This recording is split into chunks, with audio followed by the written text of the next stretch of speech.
Okay, kids, so now we are on chapter 14, which is probably the single most important chapter of this book. Um, when you guys read or listen to this chapter, a lot of things will make sense to you. The name of the book, the historical context, you'll understand why we give you so much historical context and background before we read the book, because this is the chapter in which you need that information, right? So this is a very pivotal chapter that will change everything for the entire Watson family. And this is also the point of the book where fiction and reality meet. Obviously, the Watson family is a fictional family, it's not real, but the events, some of the events in this chapter are real, that truly happened. So you have this crisscrossing, right, of fiction and reality. So here we go. Chapter 14. Every bird and bug in Birmingham stops and wonders. I know it was Sunday because I heard Joanna getting ready for Sunday school. The neighbors came and got her as soon as I got out of bed. I was standing in the doorway of the bedroom doing my morning scratches when she walked by. Hi, Kenny. See you later. Bye, Joy. She had on a fluffy white skirt, a regular blouse, and the little white gloves that Grandma Sands had made her. I don't know why, but I said, Joy. She stopped. Huh? I couldn't think why I called her name, so I just kind of threw out, you look real pretty. She smiled and thanked me. She did look kind of pretty too. She had on a lacy white hat and little lacy white socks and her shiny black shoes. The people that came to get her saw me and one of them said, how come you ain't coming to Sunday school, young man? I smiled and I said, I forgot to get up in time. Everybody in the house knew that was a lie, but no one seemed to care. I wondered if there was something wrong with me because it was real easy for me to lie, even to a pack of religious people on Sunday morning. I had my cereal and went out into the backyard.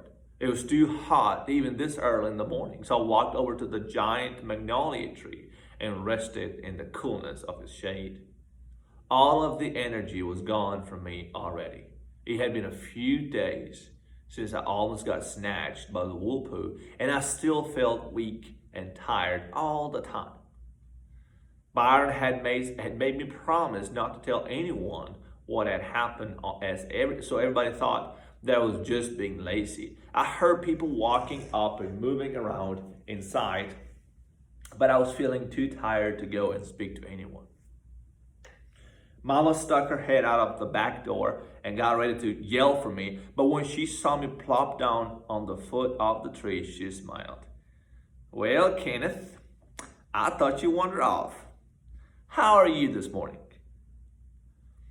It was too hot to sleep. Well, do you think you can last one more week? Uh-huh. Well, isn't this better than winter up north? Quit teasing, Mama. You know it's not. I wish I was back in our igloo in Flint. She laughed, and the screen door closed behind her. I started going to sleep under the tree and thought I was dreaming when the noise came. I felt it more than I heard it. The giant old magnolia tree shook one time like something had given it a hard snatch by the roots.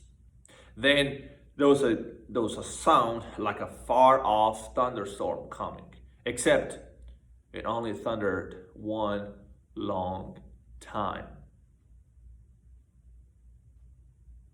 It seemed like every animal and bird and bug in Birmingham stopped making noise for about 2 seconds.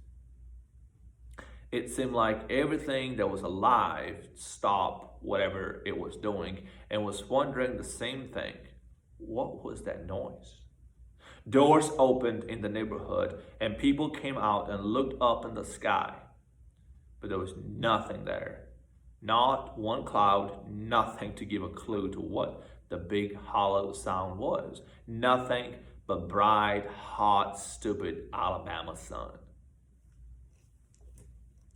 Dad came to the back door in pajama pants and a t-shirt. What was that? Was that back here? I shook my head. He looked like a bell went off in his head and said, "Oh Lord, where's Byron?" Byron poked his head out of the door, still in his underpants and still doing his morning scratches. "What?" he said. I didn't do nothing. I was asleep. What was that bang?" Dad kept looking towards the sky and said, must have been a sonic boom." He closed the screen door. If this had happened in Flint, I would have investigated to find out what it was. But that horrible sun had sucked all the curiosity out of me. I leaned back against a tree and closed my eyes. I don't know if I got to sleep or not, but Mama's scream made me jump nearly to the magnolia top branch. I never heard Mama's voice sound so bad. I felt like I did that time I stuck a bobby pin in a wall socket. So that's a simile, right? So he's comparing the way he's feeling now to that one time when he stuck a bobby pin into a wall socket. And if you know anything about electricity, you know that's not a pleasant experience, to say the least. I ran to the door and into the house, and Bai almost knocked me over running back towards the bedroom. "What's wrong with Mama?" I asked. I looked in the living room, but Mom and Dad were not there. I ran back to the bedroom where Byron was trying to wrestle into a pair of pants. "Bai, what happened?" He got the pants up and said, "A guy just came by and said somebody dropped a bomb on Joyce Church." And he was gone, exploding out of the front door, trying to zip up his pants at the same time he ran off the porch. Some of the time, I wondered if something really was wrong with me. Byron had just told me that someone had dropped a bomb on Joyce Church, hadn't he? If that was true, why did I just stand there looking stupid? If that was true, why was I only thinking about how much trouble Bai was going to be in when they heard how loud he slammed the screen door, and asking myself, why hadn't he put on his shoes? His socks would not last 2 minutes on the Alabama mud. So think about how Ken is reacting, right? He was just told by his brother that somebody bombed Joetta's church. But he's almost frozen, right? He is not moving. He's not reacting as emotionally as you would expect him to. Question is why? Now, my thinking is that probably he is shell-shocked. So the news that he heard is just so terrible and so shattering that his body and his mind are not reacting to it, right? So he still needs time to process the information. So that's why it's acting so, weird. So let's keep going. I ran out onto the porch and into the street. It looked like someone had set off a people magnet. It seemed like everyone in Birmingham was running down the street. It looked like a river of scared brown bodies was being jerked in the same direction that Bai had gone. So I followed. You've got examples of both metaphor and simile here. I guess my ears could not take it. So they just stopped listening. I could see people everywhere making their mouth go like they were screaming and pointing and yelling, but I didn't hear anything. I saw Mama and Dad and Byron holding on to each other, all three of them looking like they were crazy and trying to keep each other away from the pile of rocks that used to be the front of the church. Mama was so upset that she even forgot to cover the space of her mouth in front of her teeth. I could not hear her, but I bet $1 million that she was shouting, "Why?" over and over like a real nut. It looked like Dad's mouth was yelling, "Joetta." I was kind of surprised no adult stopped me from walking right up to the church. I got right next to where the door used to be when the guy came out with a little girl in his arms. He had on the same thing Dad did, a t-shirt and pajama pants, but it looked like he'd been painting with red paint. The little girl had on a blue dress and little blue frilly socks and black shiny shoes. I looked into the church and saw smoke and dust flying around like a tornado was in there. One light from the ceiling was still hanging down by a wire, flickering and swinging back and forth. And every once in a while, I could see stuff inside. I could see a couple of grown-ups moving around looking lost, trying to pick things up. Then the smoke will cover them, and then the bulb will flicker out, and they will disappear. I could see Bibles and coloring books thrown all over the place. Then they will get covered by the smoke. I could see a shiny black shoe lying halfway underneath some concrete. Then it got covered with smoke, and then the light bulb flickered out again. I bent down to pull the shoe from under concrete and tugged and pulled at it, but it felt like something was pulling it back. All the hair on my head jumped up to attention. The light flickered back on, and the smoke cleared. And I could see that hanging on to the other end of the shoe was a giant gray hand with cold, hard, square fingers. Uh-oh. I looked up and saw a familiar guy, and before he got covered with smoke, he looked at me, and I saw he had big, square shoulders and nothing where his face should have been. The wool. Oh man, I gave the shoe one more hard tug, and it popped loose from a frilly white sock. I got real scared. I walked as slowly and as quietly as I could out of the church. Maybe, if I moved quietly, he would not come for me. Maybe if I walked and did not look back, he would leave me alone. I walked past where the adults were still screaming and pointing, and I walked past where that guy had said the little girl in blue right next to where someone else had said a little girl in red. I knew if Joy sat down next to those two, their dresses will make the American flag, the red, white, and blue of the American flag. Grown-ups were kneeling down by them, and the adults' hands fluttered down towards the little girls. Then, before they touched anything, fluttered back up over and over. Their hands looked like a little flock of brown sparrows that were too nervous to land. I walked past people lying around in little balls on the grass, crying and twitching. I walked past people squeezing each other and shaking. I walked past people hugging trees and telephone poles, looking like they were afraid they might fly off the earth if they let go. I walked past 1 million people with their mouth wide open and no sounds coming out. I did not look behind me and walked back as quick as I could to Grandma Saint's house. So, Kenny walks into the church where the bomb went off, where Joetta was supposed to be.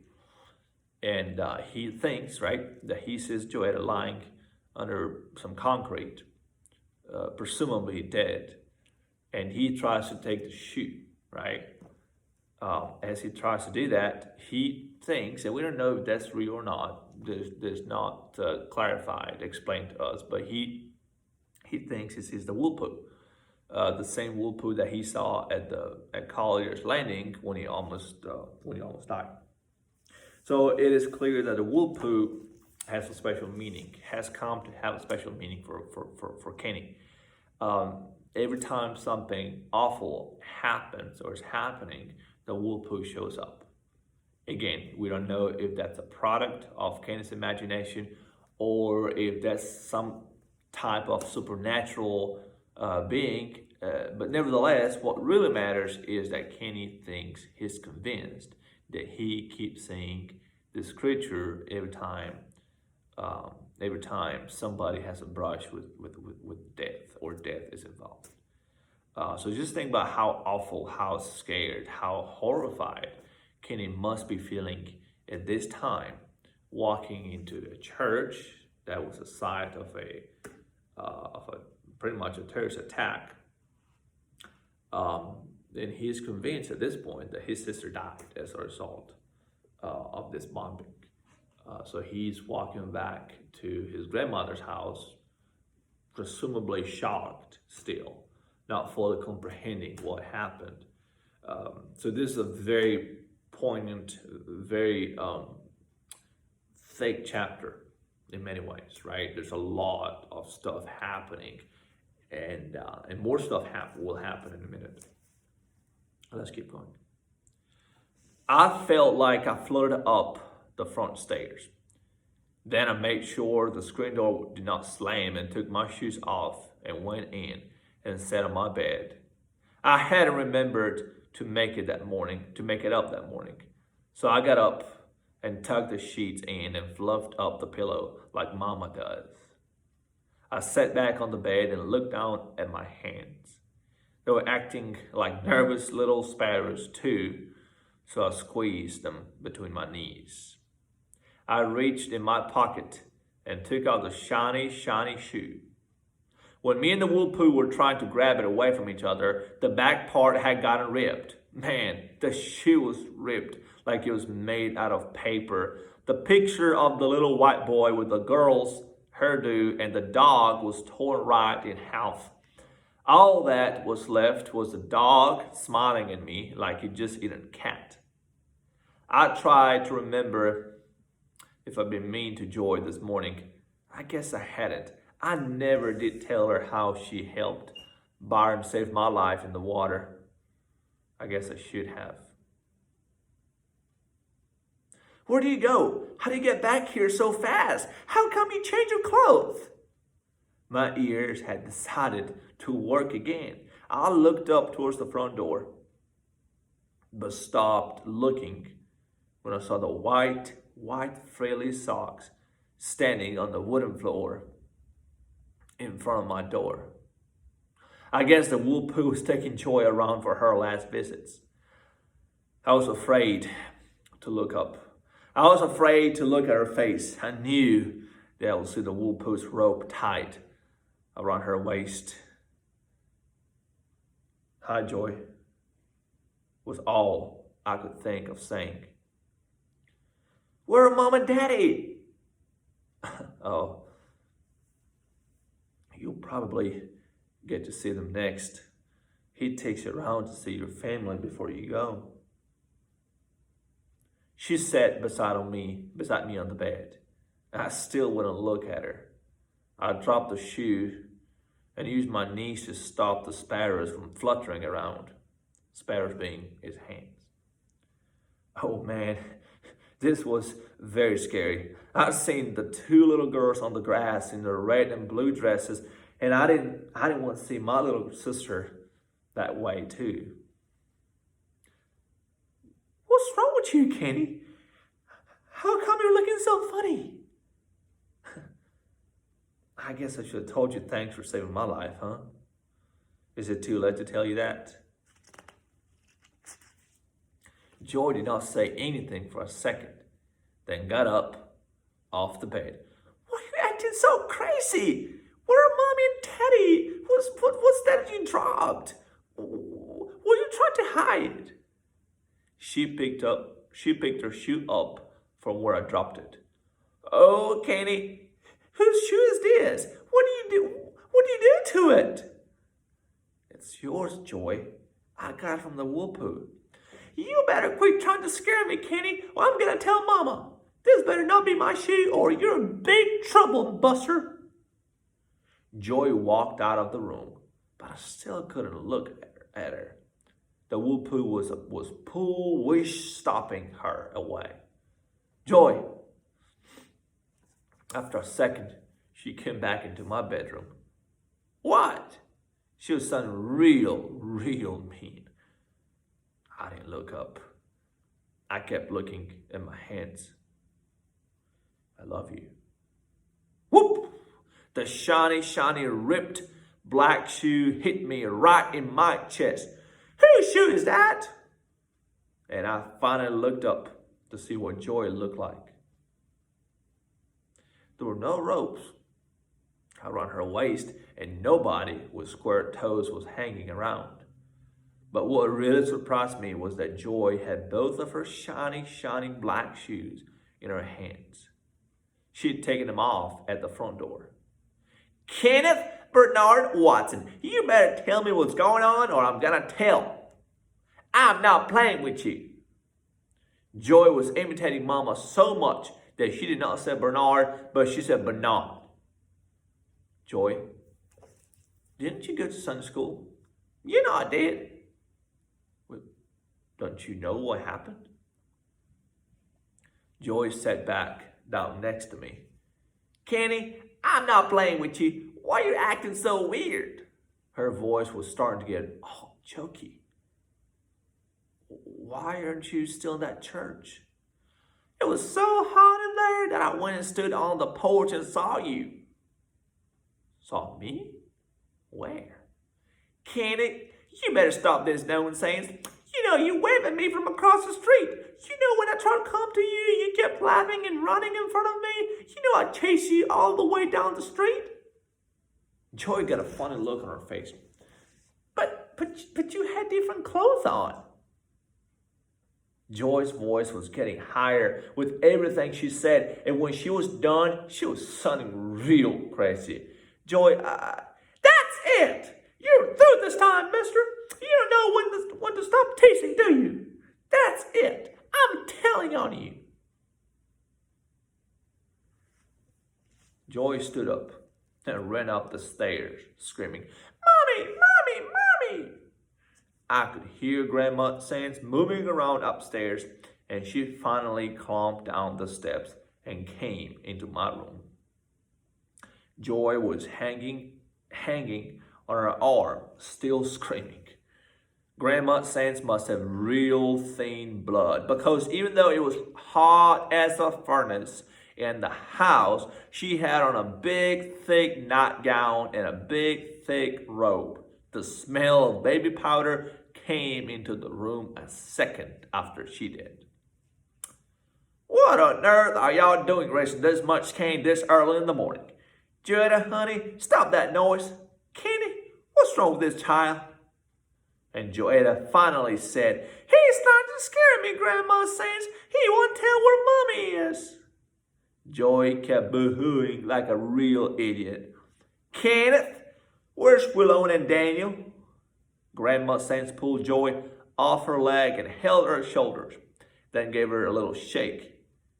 Joetta, stop that noise. Grandma Sands could not handle that much noise this early, sweetheart.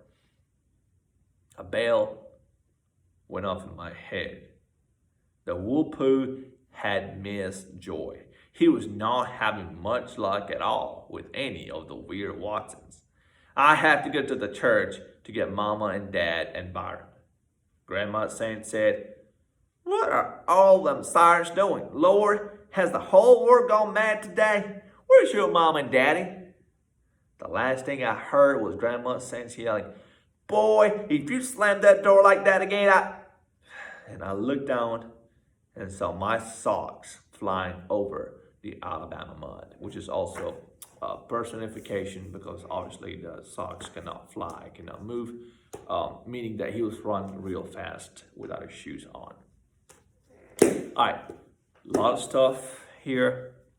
So it's kind of interesting how Joetta is supposed to be in church for Sunday school, but she's not in church right when the bomb goes off. Now, why is she not in church? She's not in church because she claims it was too hot, so she was standing outside, right?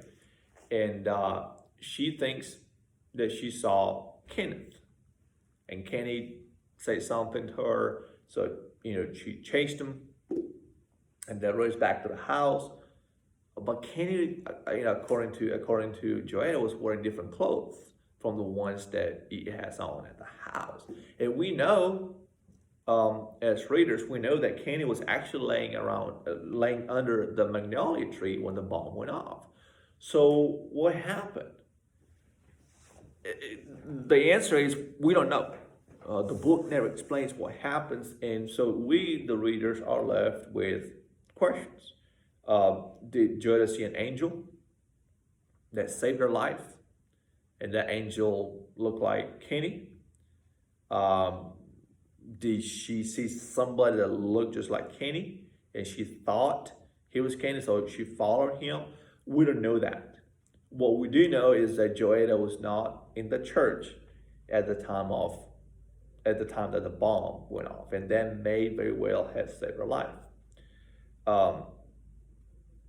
So they're back at the house, right? Kenny thinks that Joetta's dead. He thinks he's got her shoe in his hands, but that turns out not to be his sister's shoe, right?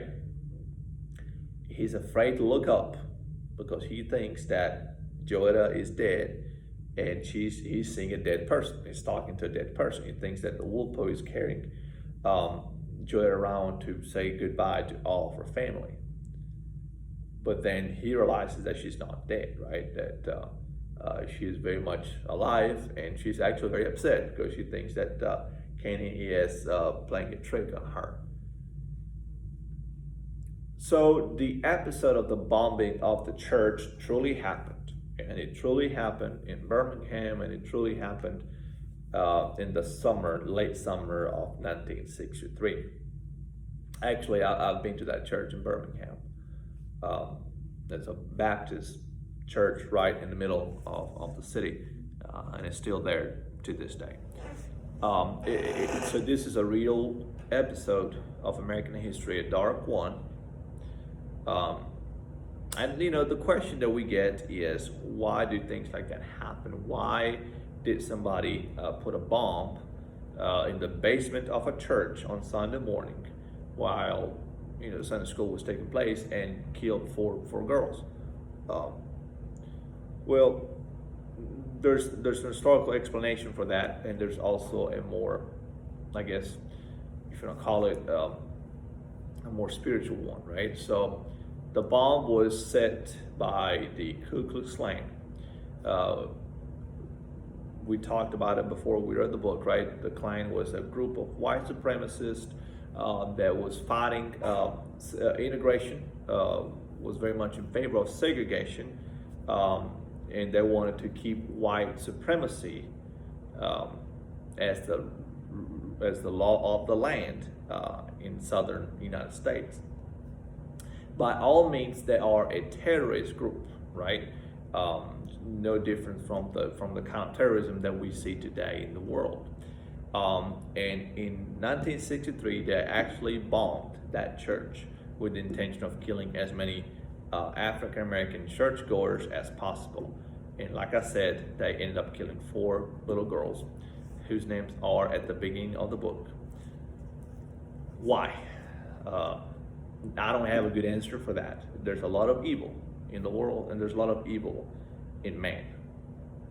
What I can tell you guys, and I feel strongly about this, is that One of the reasons why we study history, especially American history, is because we want to teach you, we want to learn, but all the good things, but also the bad things that happened in our past, and of which we have to be mindful, right? Because but only by recognizing our mistakes of the past, we can move on and build a better present and hopefully a better future. And there's definitely a lot of dark pages in the book of American history. But don't overlook for a second the progress that's been made in the last 50, 60 years. And I bring this example a lot because I think it's very significant. You know, we live in a state, the state of North Carolina, that had lynchings, actual episodes of racially motivated lynchings as late as the 1960s, right? School segregation was a thing in North Carolina, in some places of North Carolina until the late 1960s. You fast forward 40 years, right, or 50 years, I guess, in the same state voted for a black president in 2008. I'm not sure there's another country in the world that has made so much progress in such a little time as the United States, which is not to mean that things are perfect today. That's not to mean that there's no racism, but we cannot overlook the leaps and bounds of progress that were made in the country in the last few decades, which were the result of the toil and the work of countless men and women, black and white, who worked for the advancement of civil rights and to make things more just for all of us. So when you think about American history, when you think about the horror, the cruelty, right, of some of the events that happened in this country, also think about what happened after that. Think about how many people gave their lives, right, to make right of the wrong. Think about how many examples, right, we have of good men, good women that fought the good fight, right, to make this a better country and consequently a better world. So let's not lose sight of the big picture, right? Let's study our past, let's learn from it, but also take the time to appreciate the greatness, right, of those people that fought for progress. And let's not lose the opportunity to appreciate, you know, in many ways, the greatness of this country. That, in my opinion, more often than not, chooses to side with the better angels of its nature. And that's, as an immigrant, I take a lot of pride in being here and take a lot of pride in building my life here in the United States, because I don't think there's a better place for that. There's no better place that affords you the opportunity to build your own life and to pursue something that truly makes you happy, right? You have a right to trace and blaze your own path here, and that's something that we cannot take for granted, and that's something that is the direct consequence and product of the work of many women that given everything they had for us to be able to enjoy that opportunity. So here's my little historical note for today, and I certainly look forward to answering whatever question you may have. Thank you.